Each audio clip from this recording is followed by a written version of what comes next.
The Spanish are the European champions, and what a tournament it was! Dani Carvajal dominated every left winger he faced throughout the tournament, and the fact that this was his first ever Euro makes it even more special. But that makes you wonder, are there any other players who never played in this legendary tournament? And the answer is yes. Here are 10 stars who somehow never played in the Euros. Haaland. Starting out with the player who's been lighting European football on fire in recent years. In terms of raw numbers, Erling Haaland is probably the best striker in the world, let alone Europe. So you'd think he would be sure to play in the Euros, right? Well, no. Haaland might be an exceptional player, but the problem is that the guy's from Norway, and the Norwegian national team isn't exactly the best team you've ever seen. To play in the Euros, first you have to qualify, and to win games, the whole team needs to work together, not just leave it all to the big brute up front. Mkhitaryan. Norway's international football team might not be very good, but it's better than Armenia. This means Henrik Mkhitaryan's another player who never went to the Euros. Believe it or not, he was probably one of the best players in the world when Arsenal signed him from Dortmund. And you'd think someone that good would be able to carry his team to the Euros. But Mkhitaryan just never got it right. He played for the Armenians for 15 years, but eventually had to retire from international football without playing in any major international competitions at all. The truth is, he was just born in the wrong country. Ryan Giggs.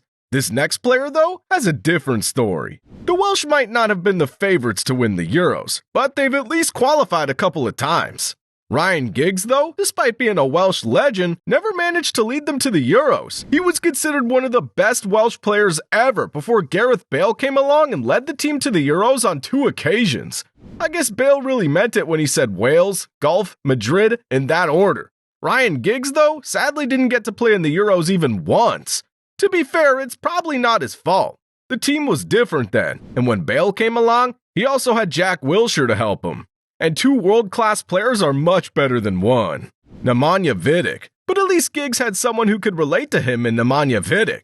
The Serbian center back is an even bigger Manchester United legend, and even the 2-time Premier League Player of the Year couldn't take Serbia to the Euros. The Serbians have actually never qualified for the tournament, so if being born in the wrong country was an award, Vidic would probably win it. But at least he was still loyal to his origins and kept trying for his country instead of just playing for England, even if his country's team wasn't good enough. Isco.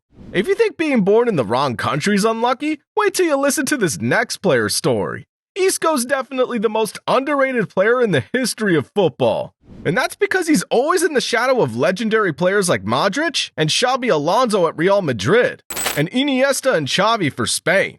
He's definitely Euros material and would have started for any other team. But unluckily, he was caught in the middle of Spain's golden generation. Think about it. With Iniesta and Xavi playing at the level they used to play, Isco didn't stand a chance.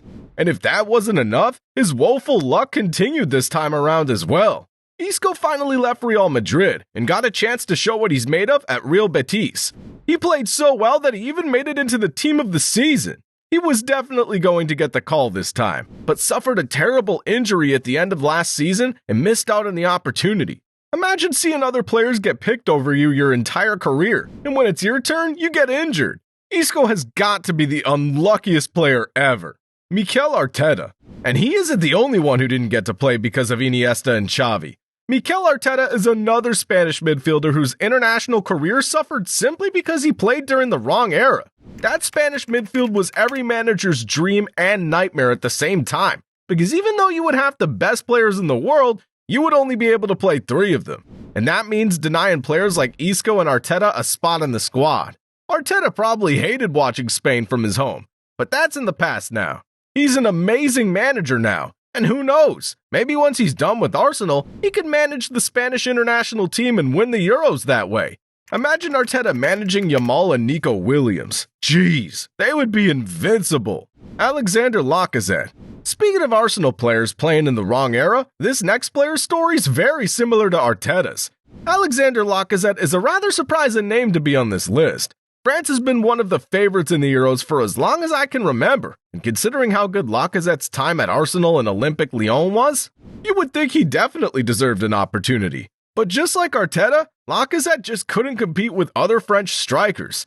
Mbappe, Benzema, and Griezmann were just better. and Lacazette could do nothing but sit on the sidelines and watch. Miralem Pjanic. But Lacazette was never as hot as Miralem Pjanic was during his time at Juventus. The boy was considered the next big thing, but like so many others, he's from a country that's never been heard of. Bosnia and Herzegovina. Most football fans can't even say the name of that country, let alone know their players. It's fair to say Pjanic didn't stand a chance, but he still tried to carry them to a Euros before retiring this year. Eusebio. You can't blame Pjanic though. He's good, but he's not the kind of player who can carry entire teams. This next guy though was a literal gem. Eusebio won 2 Ballon d'Or trophies and still never managed to appear in the Euros. The Portuguese player was one of the best in the business and even carried his team to 3rd place in the 1966 World Cup. But it seemed every time he got injured, it was around the Euros. Imagine being Portugal's manager. Having someone like Eusebio miss out every time the Euros come around must have felt like a bullet to the heart. Rio Ferdinand. But the player I've got at the end is definitely the biggest surprise, and his story is very interesting as well. Rio Ferdinand is probably the greatest center back in the Premier League. He, with Vidic, ruled the Premier League at Manchester United, and his place in any England squad was pretty much a guarantee. But thanks to luck and some politics, Rio was never allowed to play at the Euros. He won 6 Premier League titles and the Champions League and was one of the most capped players for the English international team. So what went wrong?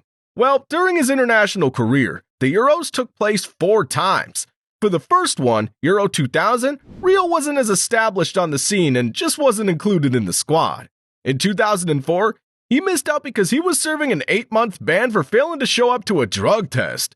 The next tournament came out in 2008, when not just Rio, but no English player played because the team just straight up failed to qualify. And lastly, in 2012, Rio wasn't called up on purpose. You see, at the time, John Terry was facing a trial for allegedly racially abusing Rio's brother, Anton Ferdinand. So, the English manager at the time, Roy Hodgson, chose to call up John Terry and had to reject Rio the opportunity to play in his first ever Euro. Talk about being unlucky. Ferdinand missed out on the Euros 4 times, and each time, the problem was weirder than the last. Who knows, maybe with Ferdinand at the back, England would have won the tournament by now. If you want England to win the Euros next time, make sure to like this video and I'll make a compilation of all the goals England scored in Euro 2024. Thanks for watching, and make sure you don't miss out on this next video.